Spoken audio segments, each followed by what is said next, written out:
परम पूजनीय गुरुजी राष्ट्र की स्थिति से चिंतित नहीं थे, ऐसा नहीं, लेकिन चिंता में से वो एक चिढ़ पैदा करना चाहते थे। यदि आज देश की स्थिति अच्छी नहीं है तो हम इसे अच्छा बनाएं। अगर आज हम दुर्बल हैं, अगर आज हम अभाव से ग्रस्त हैं, अगर भारत माता का कोई भी पुत्र या पुत्री सम्मान से, समृद्धि से जीवन यापन करने की क्षमता नहीं रखता तो ये हमारे लिए चुनौती है, और हम इस चुनौती का सामना करके भारत के भाग्य को बदलेंगे। उनकी चिंता में से ये संकल्प पैदा होता। बार बार मेरी आंखों के आगे वो आखिरी दिन का चित्र उपस्थित हो जाता है। शायद इस भारी भीड़ में मैं ऐसा अभागा व्यक्ति हूं जो प्रातःकाल 5 जून का प्रातःकाल उनसे मिला था। हम लोग रात्रि भर आदिलाबाद से कार्क से यात्रा करके हेडगेवार भवन पहुंचे थे। इच्छा थी परम पूजनीय जी के दर्शन कर लें। वो संध्या वंदन करके बैठे थे।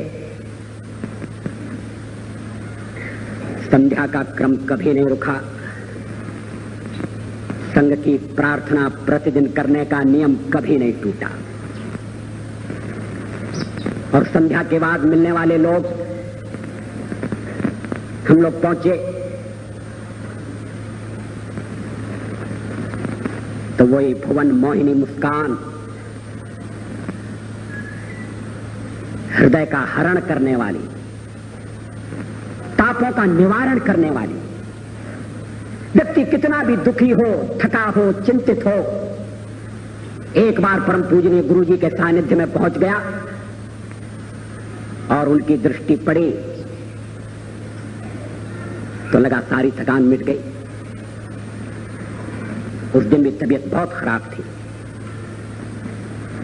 उन्हें देखने वाला हर व्यक्ति नहीं समझ सकता था, मगर कुछ लोग समझ सकते थे। डॉक्टर आबाजी थत्ते मौजूद थे, लेकिन उन्होंने सबसे परिचय प्राप्त किया। आदिलाबाद से आए हैं, ये कौन है? अच्छा, वहां मुलाकात हुई थी, मैं तुम्हारे घर पर ठहरा था। ये बाल स्वयं सेवक का नाम क्या है? हम लोग जनसंघ के कार्यकर्ता थे। कैसा कार्यक्रम हुआ? फिर जब एक डॉक्टर का परिचय कराया गया तो उन्होंने कहा, आप कौन से डॉक्टर हैं? मैं एक ऐसे डॉक्टर को जानता हूं जो किसी मरीज को देखने के लिए गए और डॉक्टर ने मरीज से पूछा, बताओ तुम्हें क्या तकलीफ है? तो मरीज बिगड़ गया। कहने लगा, अगर तकलीफ आपको ही बताना है और मुझे ही बताना है तो फिर आपकी क्या जरूरत है? आप डॉक्टर हैं, आप बताइए मुझे क्या तकलीफ है। तो डॉक्टर ने कहा, ठहरो, मैं ऐसा डॉक्टर बुलाकर लाता हूं जो बिना तुम्हारे बताए तुम्हारा इलाज करेगा। और वो डॉक्टर बाहर निकलकर एक वेटरनरी सर्जन को बुलाकर ले आए, एक जानवरों के डॉक्टर को बुलाकर ले आए। कहने लगे कि ये तुम्हारा इलाज कर सकते हैं, इनके मरीज को कुछ बताने की जरूरत नहीं पड़ती, ये स्वयं सब कुछ समझ लेते हैं। तो फिर उन्होंने जो हमारे साथ डॉक्टर थे उनसे पूछा, आप कौन से डॉक्टर हैं? ये विनोद था, वो जानते थे वो डॉक्टर कौन है। मगर मृत्यु दरवाजे पर खड़ी थी, शरीर साथ छोड़ रहा था, संसार के बंधन एक एक करके टूट रहे थे। परम पूजनीय गुरु जी जानते थे अंतिम बुलावा आ गया है। प्रातःकाली उन्होंने कहा था, घंटी बज रही है। For whom the bell toll, ये घंटी किसके लिए बजती है?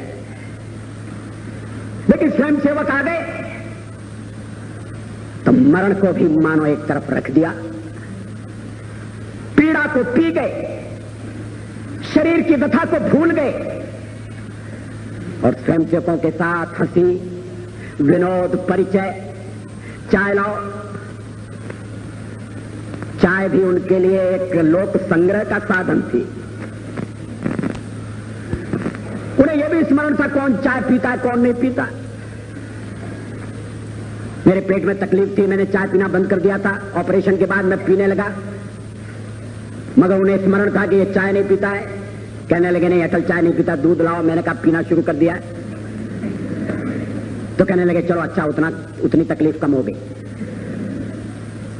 और बाल स्वयंसेवकों से परिचय, नाम मुझे एक क्षण के लिए गा, एक क्षण के लिए,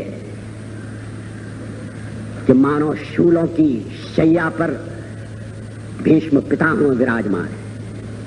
एक क्षण के लिए, क्योंकि दूसरे क्षण विचार आया कि भीष्म पितामह न्याय के पक्ष में थे, मगर ये तेजस्वी, ये तपस्वी व्यक्ति, ये हरदम धर्म के लिए लड़ा, इसने हरदम न्याय के लिए संघर्ष किया।